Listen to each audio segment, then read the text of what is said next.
Hey everyone, Instructor Brooks here, and today's lesson is on the levator. So this is for those of you who are just starting your exploration of muscle anatomy, action, origin, and insertion, or a clinician who's trying to refresh. So I'm just going to talk about a few very basic things, real nice, short, and sweet, but the basics are the most important because they're the foundation for everything else. Failure to really solidify the foundational basic elements means the whole thing's going to come crashing down at some point when you try adding in all the other information you're going to need to know in your program. If you stay to the end, I'll talk to you about a little study strategy I have to learn this stuff that's going to be more fun, more effective, and less time consuming because you won't have to relearn stuff when you compare it to trying to just memorize flashcards. And you're going to get better grades on your exam because you're going to be smarter. Study tip of the day. This has been the study tip theme for this entire little series on the basic muscle anatomy stuff. And that is you have to look at information from multiple angles in different ways, multiple ways, if you're truly going to learn and create strong synaptic connections in the brain. So make sure you're doing that. And that's one of the reasons why my study strategy is effective and why flashcards by themselves are ineffective. All your information today is going to be coming from the Essentials of Kinesiology book.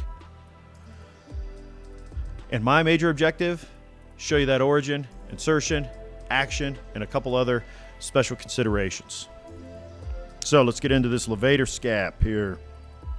So you see the rhomboids here. We're not talking about those guys today, all right? So levator. Now, if you haven't watched my video on the upper traps and traps, you should. But here is a key difference. And I didn't write any special considerations here, but I should have. But the special consideration to really think about is the fact that this is going to rotate you to the same side because the levator is going to have an insertion or an origin on these transverse processes of the cervical vertebrae. The upper trap has its origin along the spinous process. Okay. Also, the levator doesn't connect to the skull, so it doesn't help with capital extension either, which when I get into forward head posture and such, a lot of people get their levator stretched, but that's not the muscle that needs stretched. It's the traps. So check out that trap video. Also, the levator is going to help with downward rotation of the scapula. I have videos on osteokinematics. You should check that out if you don't know what the rotations are of the scapula. However, when you raise your arm up into flexion, this is going to happen to the scapula. So it's going to pull this down. So when the levator contracts, it's going to pull this stuff back up, which is going to bring this back down, and that's going to be your downward rotation. So you see that insertion on the superior angle, and you got your origins up here on the transverse processes of the cervical vertebrae. And there you go. So I'd love your feedback. If you found this helpful, let me know. Tell me what was great. I'll keep it in the videos. If you didn't like it, thought it was garbage, waste your time, well, tell me what was so bad about it, and I'll fix it and make it better for you. I promise. And if you're someone who's been studying your anatomy already and have started your exploration, and you have something that's been working for you, share with the community. The more we can all kind of share and help each other out, the better it is for all of us. It just gives us more tools to work with. So a lot of you have great ideas. I can only think of so much. And what works for me doesn't always work for everybody. So let's share and help each other out. And if there are any other muscles you'd like me to go over, well, tell me. I would love to do it. So put those in the comments as well. And what now? Well, we're done. Video's over. Lesson's done. So if you like this video, smash that like button.